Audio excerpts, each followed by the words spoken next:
सो hi everyone. सो इस video में हम देखेंगे कि बेसिकली थ्योरेटिकल सब्जेक्ट्स में हमें अपीयरेंस कैसे करना चाहिए, हमें अपना आंसर कैसे अपीयर करना चाहिए। तो कुछ बेसिक सी बातें हैं जो आपको ध्यान में रखनी है। और देखो, नंबर स्कोर करने के हमारे दो तरीके होते हैं।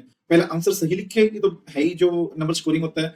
दूसरा क्या, प्रेजेंटेशन इंप्रूव करके। अगर हम प्रेजेंटेशन अच्छी देंगे या प्रॉपर प्रेजेंटेड वे में आंसर अपना प्रेजेंट करेंगे तो उससे भी काफी इफेक्ट पड़ता है। तो मैं आपको कुछ बताऊंगा डूज जो आपको करने चाहिए ड्यूरिंग योर एग्जाम। जब भी आप कोई आंसर अपीयर करोगे subjectively in the theoretical subject, okay, तो इस चीज को ध्यान में रखना कि अगर मान लो इंटर का लो है या इंटर की ऑडिट है तो आपको क्या डूज वहां पे जाके करने हैं। सबसे पहला, जब भी आप कोई आंसर प्रेजेंट करो तो हर एक आंसर में जो भी आपको इंपॉर्टेंट वर्ड लग रहा है उसका आपको टाइम टू टाइम अंडरलाइन करते जाना है। ओके, मतलब कोई भी आंसर आपका ऐसा नहीं होना चाहिए जिसमें आपने अंडरलाइनिंग ना करी हो। इसका रीजन क्या है? रीजन ये है कि देखो, एग्जामिनर के पास इतना ज्यादा टाइम नहीं होता है कि वो आपको एक एक लाइन को पढ़े, एक एक वर्ड को पढ़ेगा। तो इन शॉर्ट मैं क्या कहना चाह रहा हूँ, जितने एफर्ट्स आप कम लगवाओगे एग्जामिनर के पेपर चेक करने में उतने नंबर ज्यादा होने के आपके चांसेस बढ़ेंगे।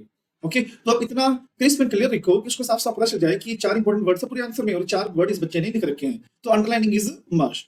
ओके, और जो थ्योरेटिकल क्वेश्चंस होते हैं, दो तरह के थ्योरेटिकल क्वेश्चंस हमारे आते हैं। पहला हमारा क्या, केस स्टडीज। दूसरा हमारा क्या, डायरेक्ट क्वेश्चंस। जो डायरेक्ट क्वेश्चंस है उसका इंट्रोडक्शन से शुरू करोगे जो भी उसमें बात बोली गई है। ओके, बट मुद्दा वहां पे आता है बच्चों को कि सर केस स्टडीज कैसे अपीयर करनी है। केस स्टडी अपीयर करनी है पहले प्रोविजन, फिर अपना फैक्ट और फिर अपना कंक्लूजन। प्रोविजन कैसे? प्रोविजन ऐसे कि आपने पहले पूरी केस स्टडी पढ़ ली, केस स्टडी पढ़ के आपको पता लगा कि इसके अंदर ये प्रोविजन एप्लीकेबल होने वाला है, तो वो प्रोविजन सबसे पहले आपको इस सेक्शन में लिखना है। जो भी आपको उसके बारे में पता है सारा कुछ ए टू जेड। ना ही इसमें कोई आंसर की बात आनी है, ना ही इसमें कोई क्वेश्चन की बात आनी है, बट क्वेश्चन पढ़ के जो आपको प्रोविजन का पता चला है सिर्फ वो बात आपको लिखनी है इसमें। फिर फैक्ट। फैक्ट इसीलिए कि हम एक समराइज देनी है कि क्वेश्चन में क्या पूछ रखा है हमसे। उसके बाद कंक्लूजन कि जो पूछा हुआ है और जो मैंने प्रोविजन में बताया है उसके अनुसार मेरा जवाब क्या है, यस या नो या फिर वैलिड और इनवैलिड। जो भी आपका आंसर है वो आपको यहाँ पे प्रेजेंट करना पड़ेगा। लिखो कैसे के, प्रोविजन को आप हमेशा स्टार्ट करोगे as per the relevant section. Section आपको याद है तो वेल एंड गुड है, सेक्शन याद नहीं है तो as per the relevant section of companies act 2013, and फिर अपना आंसर फ्रेम करोगे। और कंक्लूजन कैसे लिखोगे, based on the provision explained above the statement is correct, the statement is incorrect, or contention of A, B tenable or not tenable, वो सब आपको इसमें लिखना पड़ेगा।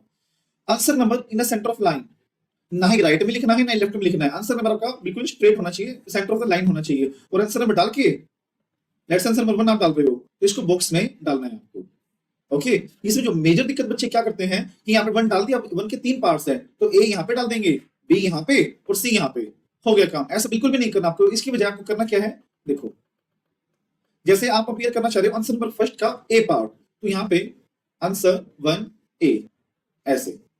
फिर बी करना चाह रहे हो तो आंसर 1 बी, उसको बॉक्स में डालो इस तरह से।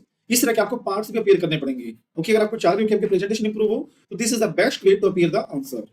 Third, appropriate gap between the lines, मतलब जब आपका प्रोविजन पूरा हुआ उसके बाद एक लाइन छोड़नी है आपको, जब फैक्ट पूरा हुआ तब एक लाइन छोड़नी है, और कंक्लूजन आपको अंडरलाइन करना है।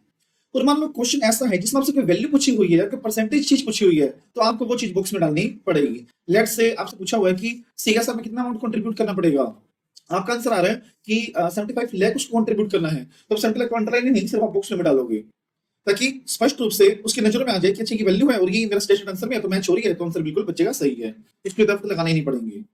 ठीक है, अगर आप ये कहना चाह रहे हो कि करेक्ट है, इनकरेक्ट है, वैलिड है, इनवैलिड है, तो उनको भी आप स्पेसिफिक बॉक्स में डाल के आओगे। पार्ट शुड बी सीरीज, ये ध्यान रखना, जो बच्चे पहली बार अपीयर कर रहे हैं ध्यान रखना इस चीज का। जैसे हमारे टोटल 6 क्वेश्चन आते हैं उसमें से 5 हमें अपीयर करने होते हैं, और जो हमारा पहला क्वेश्चन होता है वो होता है हमारा मैंडेटरी। ठीक है, अब पहला तो हमें करना ही करना है। लेट्स से इसके 4 पार्ट्स हैं, A B C and D. अगर एक बार आपने आंसर नंबर 1 शुरू कर दिया तो ये सारे के सारे पार्ट्स आपको उसके नीचे करने पड़ेंगे। आप पहले बी कर सकते हो, पहले सी कर सकते हो, फिर ए कर सकते हो, फिर डी कर सकते हो, ए सी डी बी कुछ भी कर सकते हो आप, बट वो एक 1 नंबर के हेड में के अंदर आने चाहिए। ऐसा बिल्कुल भी नहीं कर सकते आप कि फर्स्ट का ए आपने यहाँ पे लिख दिया और फर्स्ट का बी आप सेकंड बी अपीयर करने के बाद लिख रहे हो, ऐसा बिल्कुल भी नहीं चलेगा। एक बार जो एक हेड आपने शुरू कर दिया उसके साथ में उसकी सारी सीरीज आपको लिखनी पड़ेगी, हालांकि वो सारी ऊपर नीचे हो सकती है। Got it? उसके बाद answer number should be appropriate. और सबसे इंपॉर्टेंट, जो बच्चे मिस्टेक करते हैं, ये सिली मिस्टेक बिल्कुल भी मत करना। कुछ बच्चे ऐसे होते हैं जो सिर्फ ये डाल देते हैं आंसर नंबर 1 और आंसर अपना शुरू। ठीक है, क्या एग्जामिनर पागल थोड़ी है यार, एज्यूम थोड़ी करेगा कि यहाँ पे ए आना है, तो स्पेसिफिकली यहाँ पे डालना पड़ेगा कि ये आंसर नंबर फर्स्ट का ए पार्ट है। कोई भी अजम्पशन वाली चीज वहां पे नहीं होती है। नंबर क्यों नहीं आते बच्चों के, इसलिए तो नहीं आते हैं। तो एग्जामिनर को क्या पड़ेगा कि वो आपको पेपर का एज्यूम करेगा ऐसी चीज, तो स्पेसिफिकली बताना पड़ेगा कि हम कौन सा आंसर यहाँ पे अपीयर कर रहे हैं। ओके, तो ये थोड़े से डूज थे जो आपको करने। डोंट्स क्या है इसमें, डोंट्स ये कि जल्दबाजी बिल्कुल भी नहीं करनी है, स्पीड आपको थोड़ी सी स्लो रखनी है, और जितने भी नंबर का क्वेश्चन है, ओके, आप टाइम डिवाइड कैसे करोगे। देखो, आईसीएआई हर 1 मार्क्स के लिए 1.8 मिनट्स लोड करता है।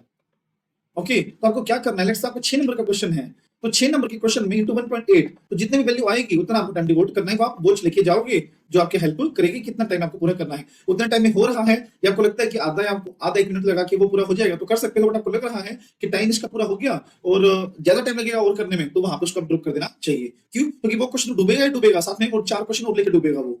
ओके, तो टाइम मैनेजमेंट आपको बिल्कुल करना है, ऐसा बिल्कुल भी नहीं करना कि एक ही क्वेश्चन पे आप लगे ही रहो। प्रेजेंटेशन करने में राइटिंग अच्छी, राइटिंग मैटर नहीं करती, बट रीडेबल वो होनी चाहिए। ओके, और जिनकी राइटिंग थोड़ी सी ऐसी है, पुअर है, तो वो प्रेजेंटेशन अच्छी करती है। राइटिंग तो अच्छी हो नहीं सकती, बट हम प्रेजेंटेशन तो अच्छी कर सकते हैं ना। लाइंस को, वर्ड्स को खुला खुला लिखो, खुला लिखने में और लाइन को छोड़ के लिखने में ना, चाहे बेकार राइटिंग भी हो तो वो भी अच्छी लगती है।